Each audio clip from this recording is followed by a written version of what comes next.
कथा को पहले दिन से ही अच्छी तरह से डील कर रहे हैं। ये भी एक सेवा है। भगवत भक्त की ये पहचान होती है कि भगवान की कथा, सत्संग, कीर्तन कहीं भी हो, उसे जन जन में प्रचार और प्रसार करना है। ये भी तो भक्ति की ही एक शाखा है। एक बार जोरदार ताली बजा के हमारे फौजी साहब का सम्मान करें। और भगवान से हम यही चाहते हैं, व्यासपीठ से बस यही शब्द कहना चाहते हैं कि भगवान इनको खूब आगे बढ़ाए, खूब इनकी तरक्की कराए, खूब इनके दिन घर में दिनों दिन खूब उन्नति होती रहे, ऐसी परमात्मा से विनती है। कथा कहाँ चल रही थी ये याद नहीं रहता। 7 दिन हो गए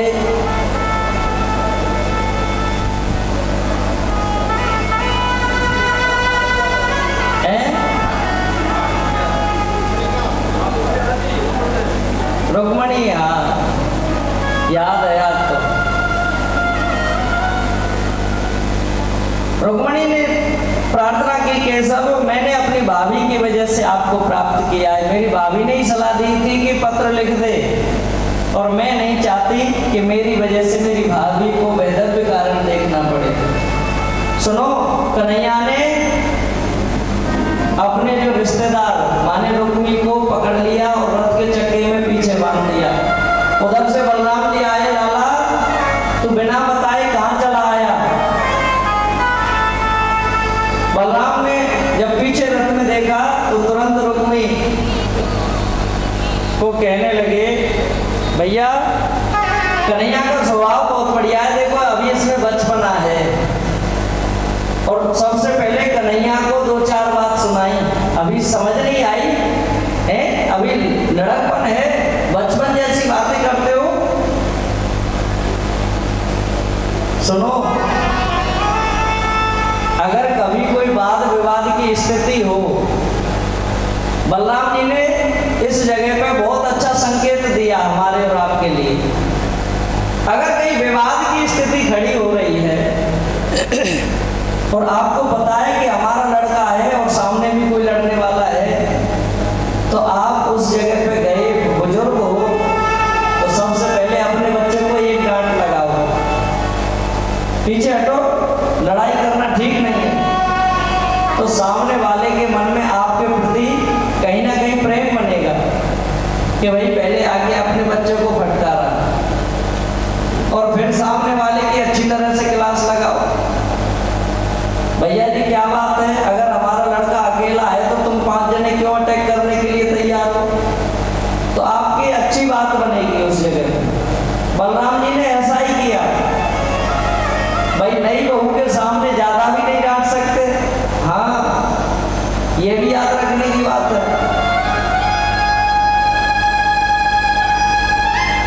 कन्हैया को 2-4 बात, लाला ऐसा नहीं करते, और ये पीछे क्या बंधा हुआ है? रथ में देखा तो रुक्मी बंधा हुआ है पीछे। बलराम ने कहा, लाला बचपन की आदत गई ना, ये रिश्तेदार कोई बांधने के लिए थोड़ी होते हैं, खोलो अभी। रुक्मणी जी समझ गई कि हाँ ये जो जेठ जी है ना, इनके मन में बहुत बड़ी दया है। भाई आप चाहते हो कि बहू हमारी इज्जत करे, तो उसके 2-4 उसके पक्ष की जैसी बात करोगे तभी तो वो तुम्हें समय पे चाय बना के देगी, और दिन भर उसके पियर की बुराई करोगी तो फिर चाय नहीं पानी की भी आस मत करना। हाँ, कितनी देर में महाराज भीष्मक आए, अपने पुत्र को समझाया। भीष्मक तो जानते थे कि रुक्मणी जो कोई साधारण कन्या नहीं है, साक्षात लक्ष्मी का ही स्वरूप है, और लक्ष्मी बिना भगवान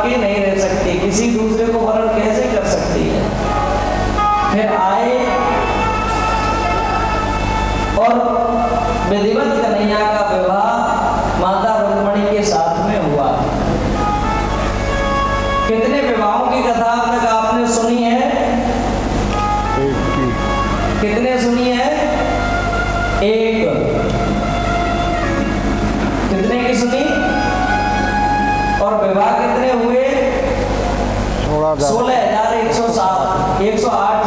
अभी सुननी कितने की बाकी है?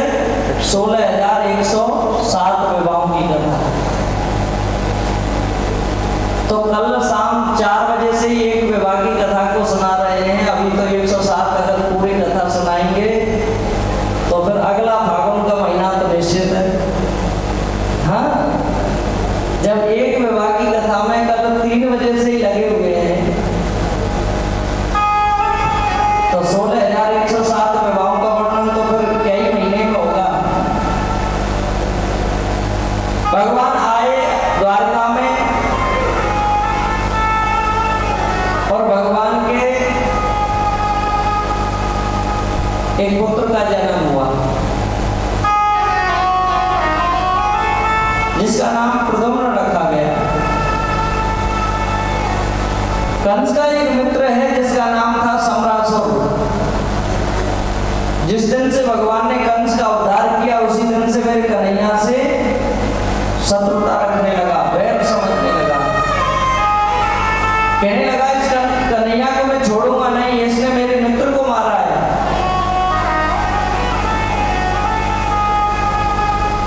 और तुरंत जब कन्हैया के यहाँ मेरे गोपाल के यहाँ पुत्र जो प्रद्युम्न के नाम से है वो बेटा सोया हुआ है पालने में, और सम्रासुर आके उस बच्चे को उठा के ले गया। आकाश में उड़ता जा रहा है, हंस रहा है हाथ में बच्चे को लेके। अब इस बच्चे को मारूंगा मैं, कृष्ण का वंश आगे नहीं चलने दूंगा। और आकाश में उड़ता हुआ समुद्र के ऊपर से जा रहा था। इतनी हीन भावना हो गई कि उस बच्चे को समुद्र में डाल दिया। पर माताओं याद रखना कि जाको राखे साइया मार सके ना को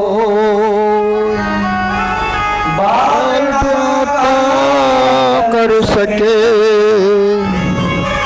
जो सक हो।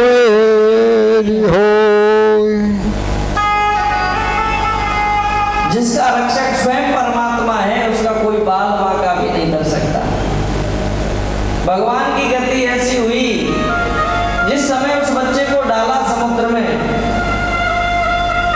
एक मछली का मुख ऊपर हुआ और मछली ने जैसे ही मुंह खोला वो बच्चा मछली के पेट में चला गया। मछली के पेट में चला गया और परमात्मा की इच्छा से ही जब मछुआरों ने जाल डाला तो संयोगवश वही मछली फंस गई। मछली फंसी, मछुआरों ने देखा इतनी बड़ी मछली हमने पहले कभी नहीं देखी। अरे इतनी बड़ी मछली है, अगर हम इसको राज दरबार में लेकर जाएंगे तो राजा जरूर हमें सम्मानित करेगा। सम्रासुर के दरबार में लेके आए और महाराज के सामने जब उस मछली को रखा, महाराज इतनी बड़ी मछली हमने आज तक नहीं देखी। सम्रासुर बहुत खुश हुआ। उस मछली का जब पेट विदीर्ण किया गया तो उससे बहुत सुंदर बच्चा निकला एक। अरे महाराज अद्भुत बात तो यह है कि इस मछली के पेट से बच्चा निकला है और वो भी मनुष्य का। राजा ने उस सम्रासुर ने देखा, बोले अब बच्चे का हम क्या करें, जाओ ले जाओ और इस बच्चे को जो हमारे रसोई घर में जो भोजन बनाती है ना विद्यावती, उसके लिए दे दिया जाए, वही इस बच्चे का लालन पालन करेगी। विद्यावती के लिए उस पुत्र को दिया गया। अब विद्यावती धीरे धीरे उस बालक का पालन पोषण कर रही है। बच्चा धीरे धीरे बड़ा हो रहा है। नारद जी ने मन में सोचा कि ये विद्यावती कितने प्रेम से इस बच्चे का लालन पालन कर रही है। अरे इसको जानकारी नहीं है कि ये बालक कौन है।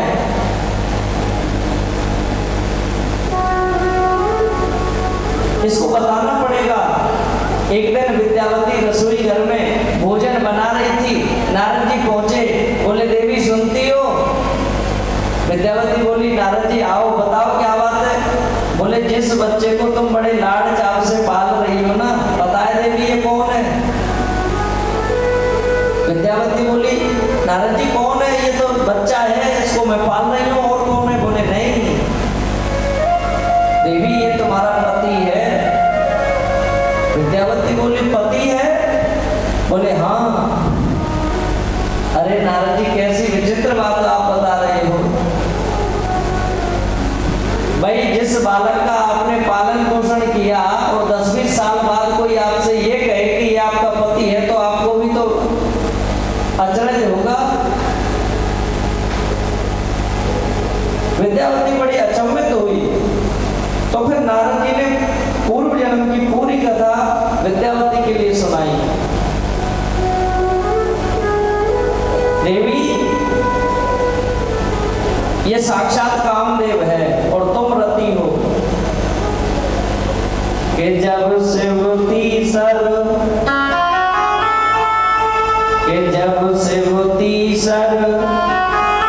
नयन उघारा,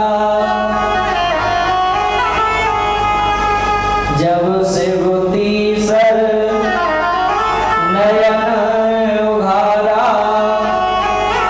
चितवत कामो भयहु छल छाया। देवी जब भगवान शंकर के सामने कामदेव गया था, भगवान शंकर का तीसरा नेत्र खुल के ही जल के राख हो गया। तुम रोती रोती भगवान भोलेनाथ के पास गई। भोलेनाथ अब मैं किसके सहारे रहूंगी? तो भोलेनाथ ने तुम्हें बताया था जब जदवंश कृष्ण अवतारा।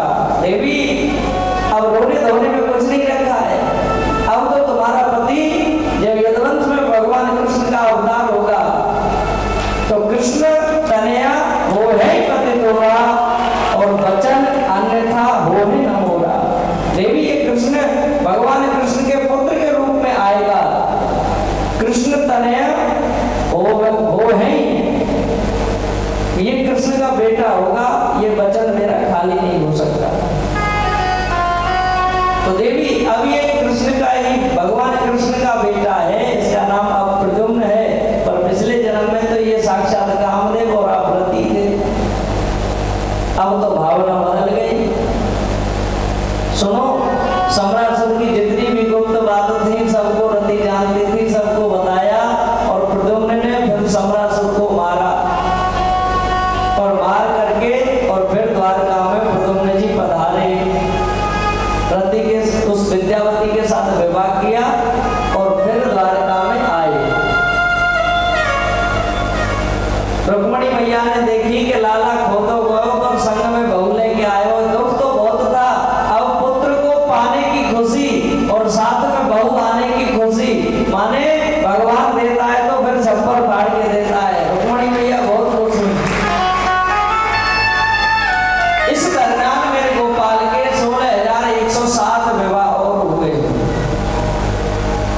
भगवान का दूसरा विवाह। भगवान सुखदेव कहते हैं परीक्षित, भगवान का दूसरा विवाह भालू की बेटी के साथ हुआ। परीक्षित जी कहते भालू की बेटी के साथ ये कैसे हो सकता है? ये तो महाराज बड़ी विचित्र बात है। भगवान ने भालू की बेटी के साथ विवाह किया? बोले हाँ। भगवान बड़ी प्रसन्नता के साथ रहते थे। सत्राजित के पास एक मणि थी जिसका नाम था श्यामंतक मणि। उस मणि की खासियत थी कि वो रोजाना 8 बार सोना उगलती थी।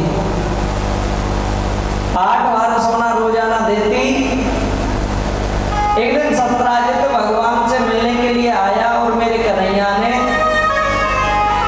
सत्राजित से कहा तुम्हारे पास जो मणि है ना, ये इतनी अद्भुत मणि है कि 8 बार सोना रोज देती है। और तुम्हारे घर में खाने वाले कितने हैं? बोले कन्हैया एक मैं हूं, एक श्रीमती जी हैं, एक हमारी पुत्री है। खाने वाले 3 हैं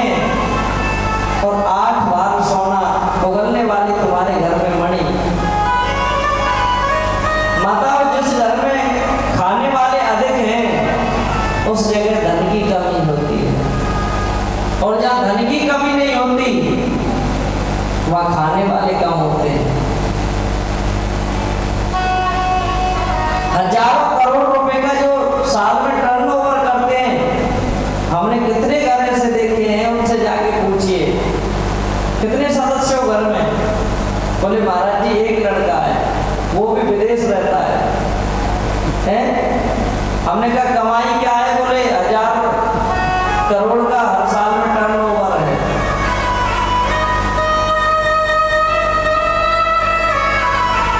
एक मजदूर सड़क पर काम कर रहा था, एक स्त्री वहां काम कर रही थी, उससे पूछा गया, उसके पास में बच्चे खेल रहे थे छोटे छोटे। देवी किसके बच्चे हैं? बोले महाराज ये मेरा छोटा बेटा है जो सोया हुआ है, ये जो मिट्टी में खेल रहा है ये इससे बड़ा बेटा है, एक बेटा घर पे है और एक बेटा मेरा स्कूल में जाने लगा। हमने कहा आपके पति क्या करते हैं? बोले महाराज क्या बताएं, पति तो दिन भर 2 घूंट लगा के और दिन भर पड़े रहते हैं पता नहीं कहाँ। और तुम कितना कमाती हो? बोले 300 रुपए मिलते हैं। फिर बच्चों को कैसे पालती हो? बोले 300 रुपए में मैं कमरे का किराया भी देती हूँ और बच्चों का पालन भी करती हूँ। तो जिस घर में कमाई कम है वह खाने वाले बहुत हैं, और जहां पैसे बहुत हैं वो खाने वाले कम होते हैं। ये परमात्मा की लीला है। कन्हैया ने सत्राजित से कहा कि ये मणि राज खजाने में जमा कर दो, जिससे प्रजा का भला होगा। कोई अगर कभी सूखा पड़ जाए, कोई अव्यवस्था हो जाए तो मणि इतना सोना देती है, प्रजा का पालन अच्छी तरह से हो जाएगा। लेकिन सत्राजित ने मना कर दिया। कन्हैया चुप हो गए। संयोगवश ऐसा हुआ 2-4 दिन बाद ही सत्राजित का एक भाई था प्रसेन उस मणि को लेकर के जंगल की तरफ निकल गया और जंगल में चला गया तो संयोग ऐसा हुआ कि एक शेर आया और प्रसेन को मार दिया। प्रसेन को मार दिया। जो मणि थी उस मणि को लेकर शेर आगे चला तो आगे जाके उसकी भेंट एक भालू से हुई। भालू और शेर में आपस में लड़ाई हुई। भालू ने शेर को मार दिया और जो वो मणि थी उस मणि को लेकर के अपनी गुफा में आई। भालू ने देखा कि ये मणि मेरे तो कोई काम की नहीं है, इसको क्यों ना अपनी बेटी को दे दिया जाए। वो रीछ बताए वो भालू कौन है, वो कोई और नहीं, वो वही जामवंत जी थे जो भगवान राम के साथ में लंका गए। जामवंत जी ने अपनी बेटी जामवती के लिए वो मणि दे दी। बेटी ये मणि मेरे तो कोई काम की है नहीं, अरे अगर ये तुम्हारे काम की है तो ये मणि मैं तुम्हें दान करता हूं। इधर तो मणि जामवती तक पहुंच गई और इधर प्रसेन जब मर गया तो फिर हल्ला हुआ, भैया किसी ने प्रसेन को मार दिया, किसी ने प्रसेन को मार दिया। सत्राजित बहुत दुखी हुआ, मेरे भाई को मार दिया किसी ने और मणि को भी किसी ने ले लिया। पूरे नगर में हल्ला हो रहा है, पर कोई इस बात को नहीं जान पाया कि प्रसेन को मारा किसने और किस लिए मारा। सुनो, रात्रि के वक्त सोते समय सत्राजित अपनी पत्नी से बात कर रहा था। बोले देवी एक बहुत बड़ी बात बताऊं, वो बहुत गुप्त बात है। बताओ स्वामी क्या बात है? देवी किसी से कहना मत, मुझे ऐसा लगता है कि मेरे भाई को कृष्ण ने मार दिया। स्वामी कैसी बात करते हो, द्वारकाधीश कृष्ण तुम्हारे भाई को क्यों मारेंगे? उनकी तो कोई दुश्मनी भी नहीं है, कोई शत्रुता थी नहीं। अरे देवी तुम नहीं जानती, 8-10 दिन पहले मैं गया था मिलने के लिए, कन्हैया ने मुझसे वो मणि मांगी और प्रसन्न भी लेके गया है, तो वो मणि को लेके गया है। और मेरा पूरा शक है कि और किसी ने नहीं, वो कृष्ण ने ही मेरे भाई को मारा है। और तुम इस बात को किसी से कहना मत।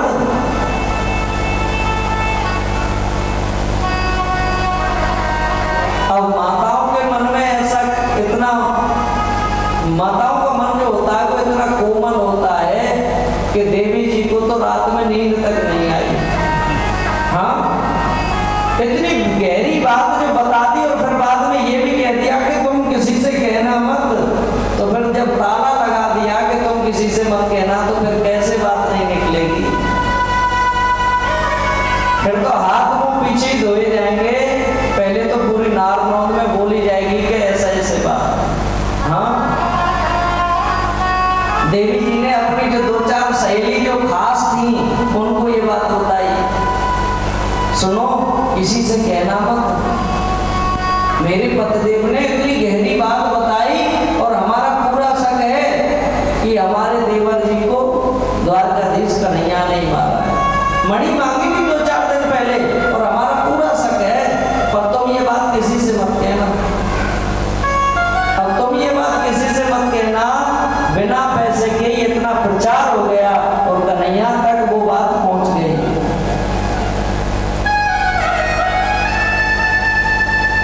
कन्हैया तक बात पहुंची और रुक्मणी मैया को भी बड़ा कष्ट हुआ। कन्हैया से पूछने लगी, केशव क्या ये बात सत्य है? कन्हैया बोले, देवी ये जो बात चल रही है, क्या तुम्हें मुझ में भरोसा नहीं? मैं मणि के लिए किसी को प्राण ले सकता हूँ? अरे मैंने मांगी जरूर थी, पर मेरी ये भावना थोड़ी है कि चाहे मुझे किसी भी प्रकार से मणि हासिल करनी है ना। मैंने मांगी थी और उसने मना कर दी, मैंने बात खत्म कर दी।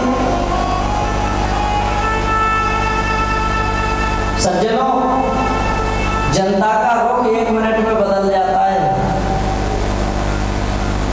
सच्चाई तो बाद में छन के आती है। जिस प्रकार की हवा चलती है लोग उसी प्रकार कहने लगते हैं। पूरे नगर में तो यही बात निकल गई, भैया हो सकता है बचपन का चोर है। हाँ, मणि की मन में आई हो, भैया हो जाए, किसी का क्या विश्वास है? कन्हैया बोले, देवी अब तो पूरे शहर में बात फैल गई है, तो फिर मणि की खोज हमको ही करनी पड़ेगी। मणि को खोजने के लिए मेरे कन्हैया गए। जब जंगल की तरफ जा रहे थे तो शेर के पदचिन्ह मिले। शेर के पदचिन्हों को देखते हुए कन्हैया आगे चले जा रहे हैं। आगे जाके देखा तो शेर मरा पड़ा है। शेर को मरा हुआ देखकर फिर आगे चले तो रीछ के पैर बने हुए हैं। उन रीछ के पदचिन्हों पर चलते चलते मेरे गोपाल पहुंच गए जिस गुफा में जामवंत जी रहते थे।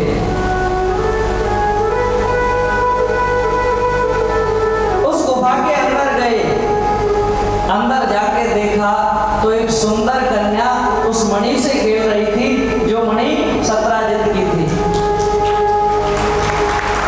मेरे कन्हैया ने बिल्कुल भी विलंब नहीं किया और उस मणि पर एक झपट्टा मारा।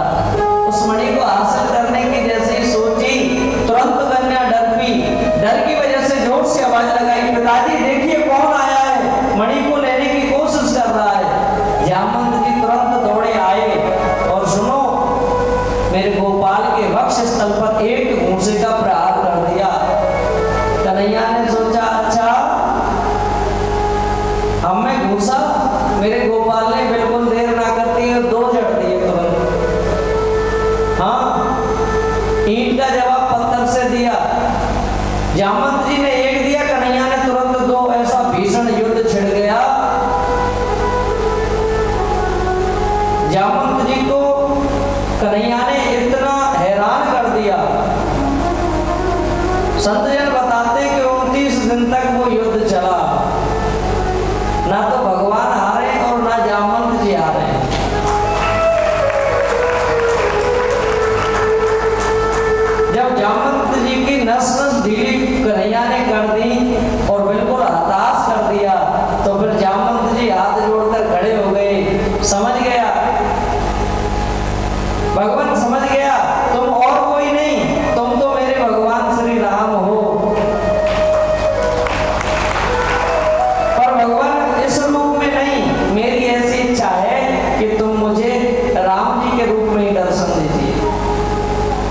मेरे कन्हैया ने तुरंत वहीं जामवंत जी को राम जी के रूप में दर्शन दिए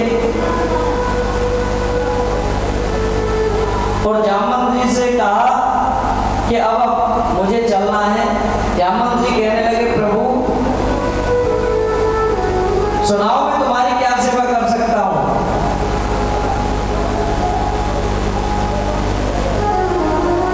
कन्हैया बोले, सेवा ज्यादा नहीं है, हम जिस काम से आए हैं उस काम को पूरा कीजिए और कुछ नहीं।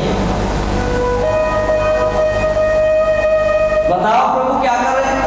अरे भैया और कुछ नहीं, जिसके ऊपर हमारा तुम्हारा युद्ध हुआ है ये मणि हमें दे दो। हाँ, हमें बहुत दुनिया कोस रही है,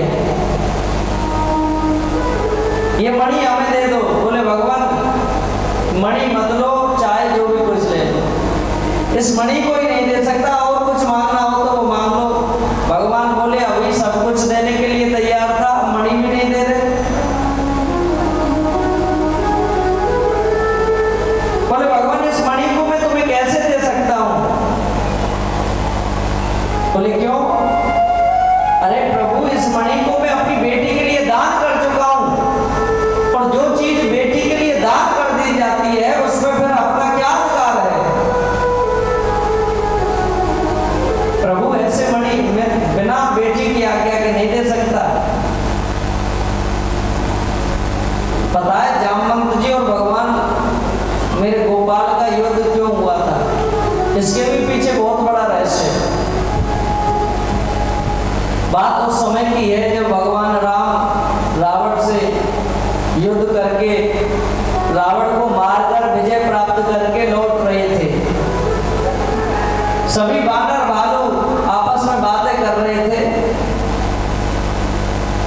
मैंने इतने राक्षस मारे। माता जानकी को बता रहे थे मैंने इनको मारा था। हाँ, लक्ष्मण ने देखो मेघनाथ को मार दिया देवी। राम जी भी बता रहे हैं, लक्ष्मण भी थोड़ी जब बड़ाई हो रही है तो थोड़ा सीना ऊंचा कर रहे थे। हाँ, सभी अपनी अपनी बात बता रहे थे और जामवंत जी नीचा मुंह करके चलते जा रहे थे, बोले नहीं कुछ। भगवान राम की नजर जामवंत जी की तरफ गई। अरे जामवंत तुम क्यों शांत हो, कुछ तो बोलो। बोले भगवान क्या बोले, ये सब लोग अपनी अपनी बात बता रहे हैं कि मैंने इसको मारा, मैंने इतने मारे, मैंने ये किया, मैंने वो किया। भगवान मैं क्या बताऊं। अरे मैंने रावण की पूरी सेना में खूब घूम घूम के देखा, भगवान मेरी टक्कर का कोई लड़ने वाला योद्धा ही नहीं था, तो मैं ये सोच रहा था मैं किससे लड़ूं। पूरी रावण की कितनी बड़ी सेना थी और जामवंत जी कह रहे हैं कि मेरे टक्कर का लड़ने वाला कोई योद्धा रावण की सेना में नहीं था। एक रावण था जो थोड़ी बहुत देर मेरी टक्कर लेता। प्रभु मैंने मन में ये सोचा कि जामवंत अगर तुमने रावण को मार दिया तो हो सकता है इसकी गति ना हो। अरे इसको तो मेरे प्रभु के हाथों मरने दे जिससे इसकी गति हो जाएगी, इसलिए मैंने रावण को छोड़ा। हाँ प्रभु मैं क्या करूं, मुझे कोई लड़ने वाला ही नहीं मिला, तो अब ये सब अपनी अपनी बड़ाई कर रहे हैं। प्रभु सच्चाई की बात यह है कि अभी हमारे बदन की खुजली नहीं मिटी है। राम जी हंस गए, तो फिर भैया क्या करना चाहिए। बोले भगवान मेरे ऐसे मन में है कि दो हाथ आपसे ही कर लूं। हाँ, आपने रावण को मारा है तो मैं दो हाथ आपसे ही कर लूं। राम जी कहने लगे जामवंत ऐसा नहीं हो सकता। आप जैसे बुद्धिजीवी लोग तुरंत प्रश्न कर देते हैं क्यों, ऐसा क्यों नहीं हो सकता, क्या राम जी डर गए ना। राम जी कह रहे हैं जामवंत अगर हम और तुम यहाँ लड़ने लगे तो ये जो वानर देख रहे हैं इनकी बात तो छोड़ो, पर जो आगे आने वाले आगे जब ये बात चलेगी ना तो लोग बात कुछ होती है और कुछ बात करते हैं, सच्चाई की बात नहीं करते। वो कोई कहेगा कि ना जाने क्या कारण हुआ होगा, रावण लंका से आए तो ना जाने जामवंत जी में और राम जी में किस बात के ऊपर लड़ाई हो गई, इस बात को नहीं सोचेंगे और वो नेगेटिव पॉइंट को ज्यादा ऊपर लाएंगे। दूसरी बात स्वामी और सेवक के बीच में युद्ध होता अच्छा नहीं होता।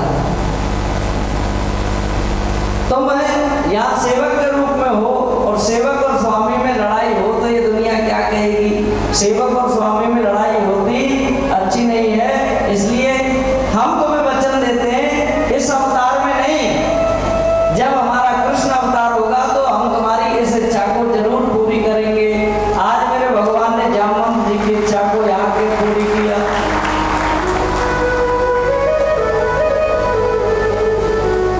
कन्हैया कह रहे भैया मणि चाहिए हमें। तो बोले भगवान एक उपाय है। अब बेटी के लिए दान कर दिया तो केशव तुम मेरी बेटी के साथ में विवाह कर लो, अरे मणि भी तुम्हारी हो जाएगी और इस संसार में तुमसे अच्छा वर भी मुझे कोई नहीं मिलेगा। इसलिए एक पंथ दो काज हो जाएंगे, तुम मेरी बेटी जामवंत से विवाह कर लो। कन्हैया बोले जामवंत जी जब तुम्हारी इच्छा है तो फिर ऐसा ही करो। मेरे गोपाल का दूसरा विवाह हुआ रीछ की बेटी जामवंती जी के साथ। मणि को लेके आए और साथ में जामवंती जी को लेके आए।